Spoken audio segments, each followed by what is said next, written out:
ഇപ്പോൾ കുറച്ച് നാളുകളായിട്ടേ ഞങ്ങൾ ബ്രേക്ക്ഫാസ്റ്റിന് വളരെ ഈസി ആയിട്ടുള്ള കറികളാണ് കേട്ടോ ഉണ്ടാക്കാറ്. കാരണം എനിക്കുമ്പോഴേക്കും മാക്സിമം പണി തീർക്കാമെന്നാണ് കേട്ടോ എൻ്റെ അമ്മയുടെയും ഏറ്റവും വലിയ ലക്ഷ്യം.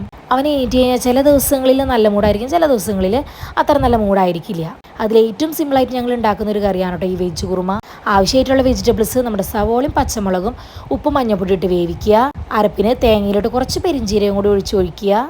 ഉള്ളിയും കൂടി വറുത്തിട്ട നമ്മുടെ കറി സെറ്റായിട്ടുണ്ട് കേട്ടോ.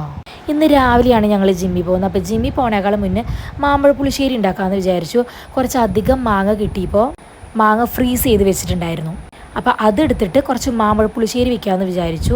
റെസിപ്പിയൊന്നും ഞാൻ ഇടുന്നില്ല, എല്ലാവരും വെക്കുന്ന പോലെ തന്നെ നമുക്കിത് നോക്കുമ്പോൾ തന്നെ മനസ്സിലാവുന്നുണ്ടല്ലോ. അപ്പോൾ ഉച്ചത്തേക്ക് മാമ്പഴ പുളിശ്ശേരിയും ഒരു ബീട്രൂട്ട് ഉപ്പേരിയും വെക്കാമെന്നാണ് കേട്ടോ ഉദ്ദേശിക്കുന്നത്.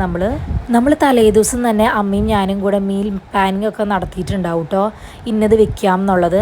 അപ്പോൾ നമ്മുടെ മാമ്പഴ പുളിശ്ശേരി തിളയ്ക്കുമ്പോഴേക്കും ഞങ്ങൾക്ക് ജിമ്മിൽ പോകാനുള്ള സമയമായിട്ടുണ്ട് കേട്ടോ. അപ്പോൾ ജിമ്മ് കഴിഞ്ഞ് വരുമ്പോഴേക്കും അമ്മ അപ്പം ചുട്ടി വെച്ചിട്ടുണ്ട് കേട്ടോ. ഞാൻ പോകുമ്പോൾ മാമ്പഴ പുളിശ്ശേരി തിളയ്ക്കുന്നുണ്ടായുള്ളൂ. മാമ്പഴ പുളിശ്ശേരിയും റെഡിയാക്കിയിട്ടുണ്ട്. നല്ല കുറുകിയ നല്ല ടേസ്റ്റ് ഉണ്ട് കേട്ടോ കഴിക്കാനായിട്ട്. പിന്നെ അതേ രാവിലത്തെ ബ്രേക്ക്ഫാസ്റ്റും എടുത്ത് കഴിച്ചു. അപ്പോൾ ഇതൊക്കെയായിരുന്നു കേട്ടോ രാവിലത്തെ ഇന്നത്തെ എൻ്റെ പരിപാടികൾ.